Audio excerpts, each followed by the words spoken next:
Bonjour, bienvenue sur Planter Potager, je m'appelle Caroline. Aujourd'hui, je vous parle de rempotage de potos pour une xème fois, mais il y a toujours quelque chose de différent. Donc aujourd'hui, j'ai plein de boutures à rempoter, mais je vais également aller faire un petit ménage dans le pot à gauche que vous voyez là, c'est deux pots identiques. Celui de gauche, je ne sais pas si vous voyez la différence, c'est assez flagrant, les feuilles sont toutes molles.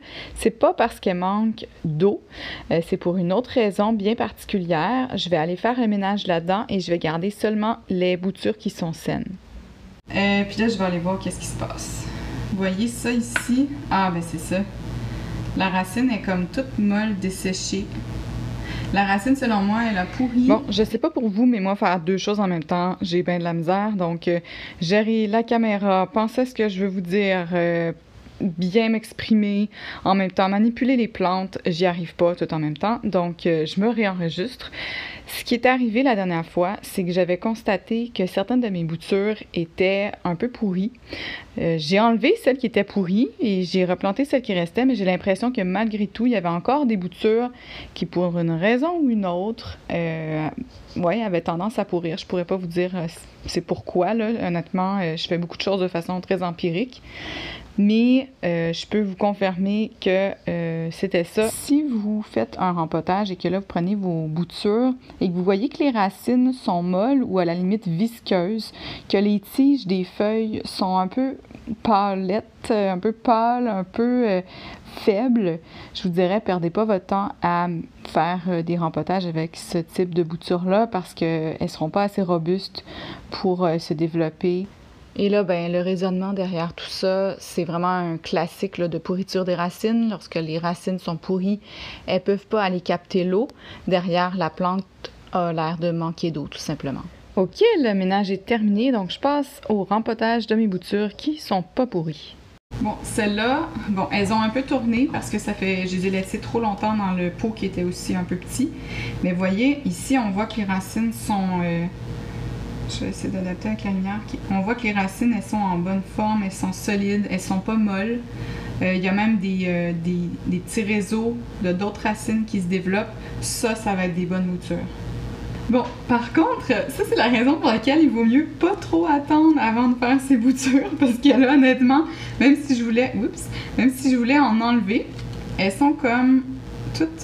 Ah non, celle-là, je pense que je vais réussir. Voyez, celle-là n'était pas trop longue, j'ai pu l'enlever, je vais peut-être la mettre avec d'autres. Mais là, les autres, elles sont... Ok, c'est pas si pire, je pensais que c'était pire que ça. Mais regardez ça, la bouture ici, elle a comme fait le long. Puis là, elle est allée, en tout cas, tout est mélangé ensemble. Ce qui fait que c'est pas évident, là, de mettre les pousses à niveau, parce que vous voulez les mettre à niveau, parce que là, j'ai déjà, vous voyez, j'ai déjà des petites feuilles qui repoussent ici. Si je les mets trop creux dans le sol, ben elles se développeront pas.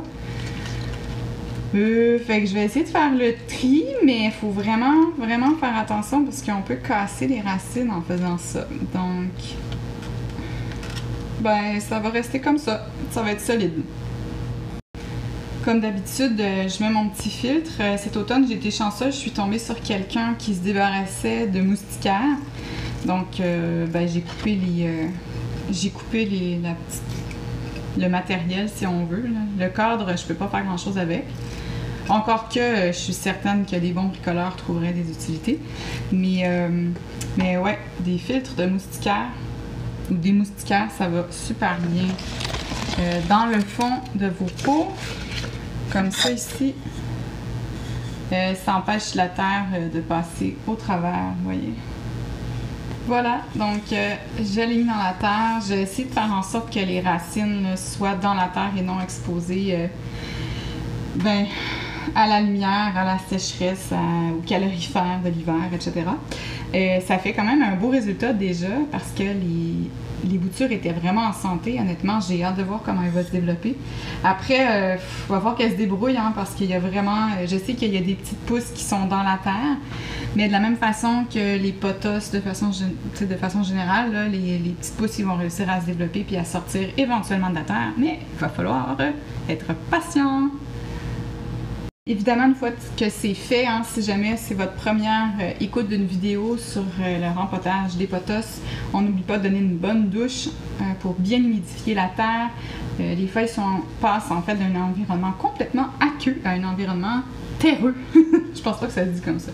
Anyway, donc on fait écouler l'eau, hein, on laisse peut-être une dizaine de minutes, puis on verse ce qui a tombé dans la secoupe qui n'est pas absorbé, on le remet dans l'évier, dans le lavabo. Donc, j'enchaîne avec mon deuxième rempotage. J'avais vraiment beaucoup de boutures. Et là, ce deuxième paquet de boutures est un peu dans la même situation que le premier, ou en tout cas encore plus avancé, je dirais. Les racines ont vraiment beaucoup tourné. Ça rend la séparation des boutures très difficile. Donc, j'ai à peine essayé. Et en plus, il se trouve qu'il y a plein de petites feuilles qui ont commencé à se développer. Donc, je vais en tenir compte là, quand je vais rempoter. Mais par contre, ce qui est le fun, c'est que ça se tient vraiment bien. J'ai même pas besoin de faire quoi que ce soit, là. Ça se tient tout seul dans le pot. Au départ, je pensais mettre ça dans un petit pot, là, celui que vous avez vu en plastique, mais finalement, j'ai préféré prendre un pot un peu plus grand. D'habitude, j'irais vraiment mettre de la terre à peu près jusque ici. Là, j'en ai mis à peu près jusque là parce que, regardez bien, vous voyez les petites feuilles qui... non, on voit pas très bien, comme ça. Il y a des petites feuilles qui ont commencé à se développer, puis plutôt que de les ensevelir de terre, bien, je vais les laisser un peu prendre l'expansion. Quand elles seront un petit peu plus adultes, là, je vais aller combler le reste de terre. Normalement, je n'ai pas à faire ça parce qu'il n'y aurait pas encore des feuilles qui se seraient développées. Mais dans ce cas-ci, je pense que c'est quand même pas une mauvaise idée. Puis de toute façon, toutes les racines sont couvertes, donc il n'y a pas de problème à ce niveau-là. C'est à étudier. Est-ce que vous avez déjà fait ça, vous, rempoter des potos avec des racines qui tournent comme ça? Je serais curieuse de savoir parce que moi, c'est pas mal la première fois qu'ils se rendent jusque-là. Dernier rempotage dans mon petit pot ici, là. Bon, je vais quand même prendre les boutures qui me restent, qui sont saines. Et ouais, on va voir ce que ça va donner. Je pense que ça va être un peu spécial comme résultat au départ, mais avec le temps, ça va être mieux. Au départ, je voulais aussi parler de changement de luminosité. C'est quelque chose qui est très important. Et moi, j'ai des plantes là, qui ont subi un peu les effets de ce changement-là.